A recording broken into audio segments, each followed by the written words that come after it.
कहा जाता है कि राजा सुलेमान के पास एक विशेष अंगूठी थी जिससे वह जिन्नों को नियंत्रित कर सकते थे।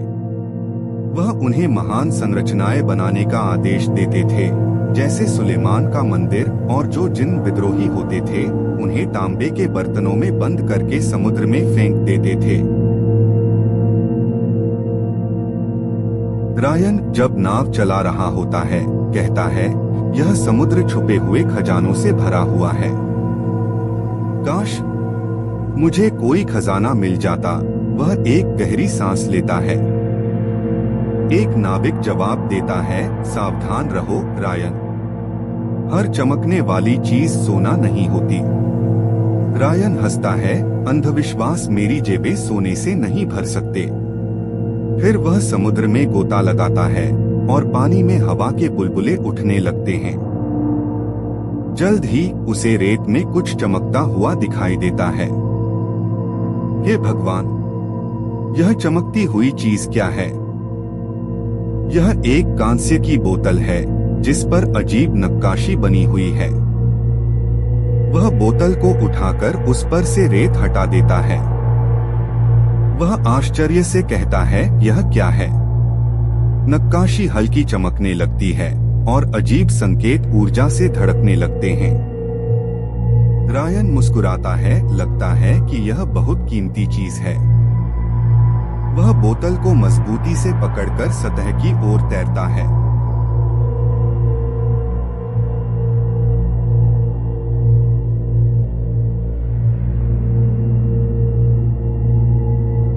रायन ढक्कन खोलता है और जल्दी से अंदर झांकता है। बोतल जोर से हिलने लगती है, तेज हवाएं चलने लगती हैं और धुआं उठकर आकाश को काला कर देता है। रायन डर से पीछे हटता है। यह क्या? एक गहरी आवाज गूंजती है, आखिरकार आजादी। धुआं आकार लेने लगता है और जिन्न जुहैर प्रकट होता है। जुहैर अपने शरीर को खींचता है। उसके चारों ओर ऊर्जा की चिंगारियां चमकती हैं। फिर वह क्रोधित स्वर में बोलता है, शताब्दियों तक कैद में था।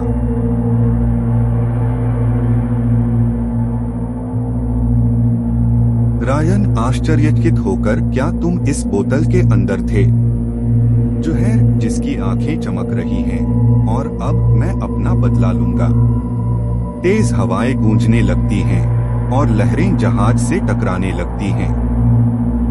नाविक भागने लगते हैं। जुहैर हंसता है, और यह तो बस शुरुआत है। जहाज पर अफरातफरी मच जाती है। रायन संभलने की कोशिश करता है, फिर जिन्न से पूछता है, क्या यह सब तुम कर रहे हो? जुहैर मुस्कुराता है, मैं ही यह तूफान हूँ। बिजली मास्ट पर गिरती है और उसे दो हिस्सों में तोड़ देती है। एक नाविक चिल्लाता है, हम बर्बाद हो गए। पानी जहाज में भरने लगता है और वह जोर से झुकने लगता है। रायन सोचता है, मुझे इसे रोकना होगा, लेकिन कैसे? गहरी सांस लेते हुए वह जिन्न की ओर देखता है और नकली व्यंग्य से बोलता है, रुको, क्या सच में तुमने ही यह तूफान बनाया है? मुझे लगता है कि यह सिर्फ एक संयोग है। यह पहले से होने वाला था और तुमने बस इसका श्रेय ले लिया। जुहैर अपनी आंखें संकीर्ण करता है, यह तूफान मेरा ही है, नश्वर। रायन चालाकी से मुस्कुराता है, मतलब तुम सदियों तक एक छोटी सी बोतल में कैद थे। जुहैर गुस्से से मुट्ठी भींचता है, मेरे पास अकल्पनीय शक्ति है, लेकिन जब राजा सुलेमान ने हमें कैद किया तो उन्होंने ऐसा अपने स्वामी, राजाओं के राजा, सर्वशक्तिमान की दी गई शक्ति से किया। बिना उस शक्ति के कोई भी मनुष्य मुझे वश में नहीं कर सकता था। रायन कंधे उचकाता है, सिर्फ राजा सुलेमान ही तुम्हें इस बोतल में कैद कर सकते थे, लेकिन तुम खुद इसमें नहीं जा सकते। असली शक्ति बाहर आने में नहीं बल्कि अंदर जाने में है। जुहैर क्रोधित होकर, मूर्ख, मैं इस बोतल से भी छोटे बर्तन में समा सकता हूँ। देखो, मैं इसमें प्रवेश करूंगा और बाहर आऊंगा, फिर तुम्हें और तुम्हारे सभी साथियों को नष्ट कर दूंगा। मेरी शक्ति को देखो। जुहैर धुएं में बदलकर वापस बोतल में चला जाता है। रायन सांस रोककर देखता रहता है। जुहैर की आवाज बोतल के अंदर से गूंजती है, देखा, मैं आसानी से अंदर और बाहर जा सकता हूँ। जैसे ही धुएं की आखिरी लहर बोतल के अंदर समा जाती है, रायन तुरंत ढक्कन बंद कर देता है और उसे कसकर सील कर देता है। चारों ओर सन्नाटा छा जाता है और फिर अचानक तूफान थम जाता है। रायन हांफता है, अपने हाथों में बोतल को घूरता है, यह विश्वास नहीं कर पाता कि अभी क्या हुआ। एक नाविक धीरे धीरे उठता है, सावधानी से चारों ओर देखता है। नाविक अविश्वसनीय, वह वहीं लौट गया जहां से वह आया था। सूरज बादलों से निकलकर चमकने लगता है और उसकी किरणें जहाज पर पड़ती हैं। रायन मुस्कुराता है, बोतल को उठाता है, उसकी शक्ति को अपने हाथों में महसूस करता है। रायन, ऐसा लगता है कि मैंने सबसे बड़ा खजाना पा लिया है। वह बोतल को घूरता है, चुपचाप सोच में डूबा रहता है। रायन अपने आप से, मैं इसे बेच सकता हूँ और अमीर बन सकता हूँ। बोतल के अंदर से एक गहरी, उदास आवाज गूंजती है। आवाज, मुझे मुक्त करो और मैं तुम्हें धनवान बना दूंगा। मेरे पास प्राचीन ज्ञान और शक्ति है। मैं तुम्हारी मदद करूंगा। रायन हिचकिचाता है, बोतल को घूरता है, उसका दिल तेजी से धड़कने लगता है। यह प्रस्ताव लुभावना है, वह हमेशा से धन संपत्ति का सपना देखता आया है। एक नाविक उसके कंधे पर हाथ रखता है। नाविक, कुछ चीजें हमेशा दफन रहने के लिए होती हैं, रायन गहरी सांस लेता है, अंतिम निर्णय लेने से पहले एक और सांस लेता है। आखिरी बार बोतल को देखते हुए वह उसे समंदर में उछाल देता है। बोतल डूबती चली जाती है, समुद्र की गहराइयों में गायब हो जाती है। समुद्र के नीचे यह रेत पर जाकर टिक जाती है। अचानक एक विशालकाय हाथ उसकी ओर बढ़ता है और उसे उठा लेता है।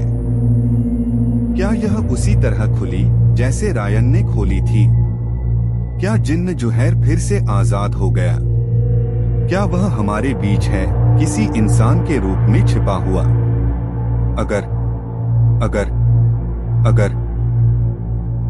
वे हमारे बीच हैं, हमें नियंत्रित कर रहे हैं। आप उन्हें हर जगह और हर समय पा सकते हैं। Subscribe and like.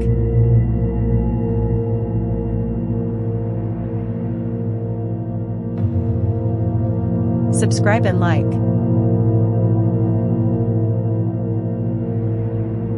Subscribe and like.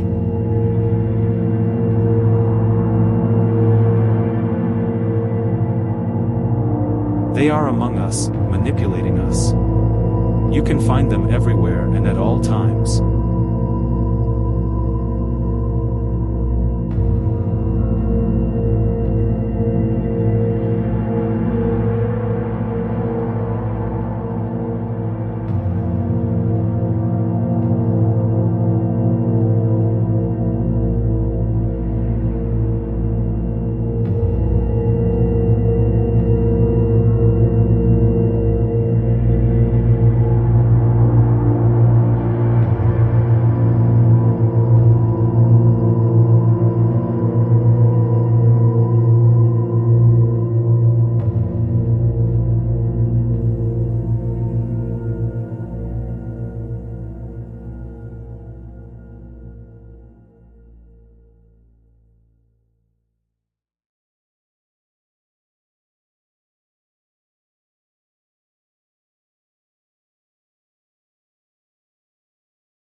Subscribe and like.